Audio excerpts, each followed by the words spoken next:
All right, guys. So today we have some interesting news out of Baltimore in regards to policing. Okay, as Baltimore will no longer waste time and resources prosecuting low-level crimes. Yeah, a lot of people probably read that and it's like, what? You gonna stop prosecuting people for low-level crimes? And some of you guys may disagree with this, but let's read a little bit more in terms of the reasoning behind this. On Friday, Baltimore State Attorney Marilyn Mosby announced to the media that the city will stop prosecuting drug possession, prostitution, minor traffic violations, and other low-level offenses per NBC News. The city created this initiative at the height of the COVID-19 pandemic to reduce the virus's spread in local jails. Now, data suggests that there is no public benefit to putting minor criminals in jail. Clearly, the data suggests there is no public safety value in prosecuting low-level offenses, Mosby said during a news conference, revealing that this initiative will now be a permanent policy. Mosby went on to say that police will work with a local nonprofit, Baltimore Crisis Response Inc., to provide help to residents suffering from homelessness, mental illness, and drug addiction, instead of subjecting them to the judicial system. Quote, our understanding is that the police are going to follow what they've been doing for the past year, which is not arresting people based on offenses I mentioned, she continued. In the year since she first introduced the policy, violent crime is down 20% and property crime has declined 36%. Homicides have also declined, even though Baltimore still has one of the highest murder rates in the country. While these are signs of improvement for the historically violent city, it is unclear if this policy is one that can be replicated in other cities.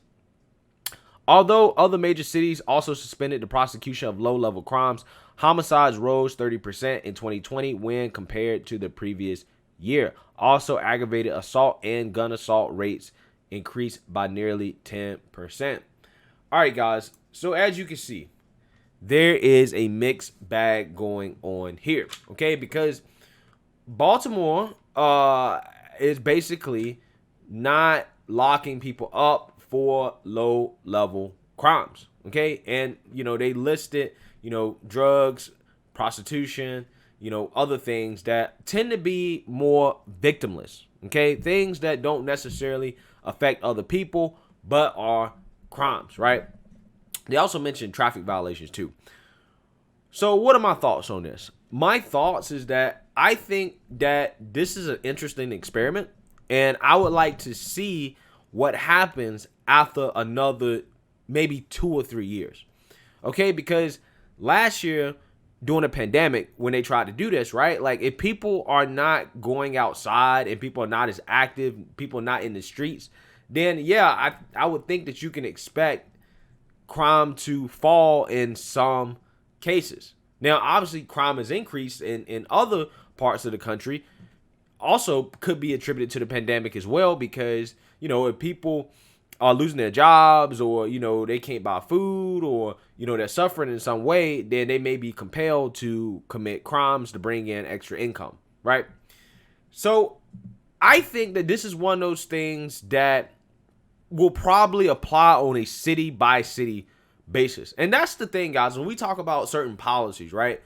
More libertarian leaning people will probably agree with this, right? They'll probably be like, you know what? Yeah, we shouldn't be locking up people for prostitution or for, drugs or for minor traffic violations. Like, we probably should be locking up less people, okay? Because freedom, right?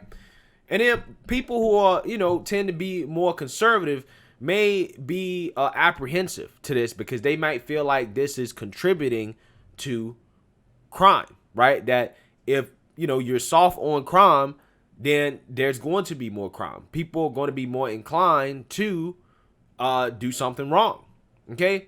So I think both arguments are legitimate to a certain point. And I think that it really comes down to the city, right? And the people in those cities. Obviously, this has been successful for Baltimore, at least up until now. And I would like to see what happens over the next 2 or 3 years to verify the results. Because once, we're fully open back up and people are out and about again and life is normal, I want to see if this actually is going to have a continued effect on the crime rate. Okay. And also on top of that, if you're not prosecuting these crimes, then obviously, you may not be collecting data on when these crimes actually occur. I'm not sure if they actually are. Maybe they are, maybe they aren't. Right. So I have some questions about data collection, right, to a certain extent. But regardless, I do think it is interesting.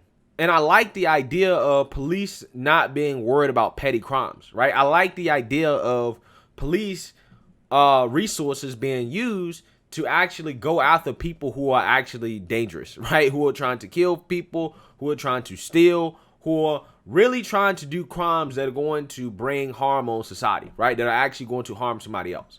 I do like the idea of police resources being used to crack down on that. Okay, I would much rather have that. However, with the mixed results that have been happening across the country, right?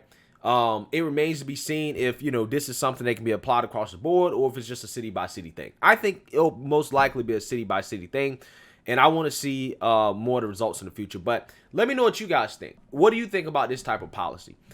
Should cities focus more on people who commit more serious crimes, or do you think they should keep prosecuting low-level crimes in order to prevent people from doing more? Let me know what you guys think. Make sure you like, comment, and subscribe. Most importantly, share a Black conservative perspective. Peace.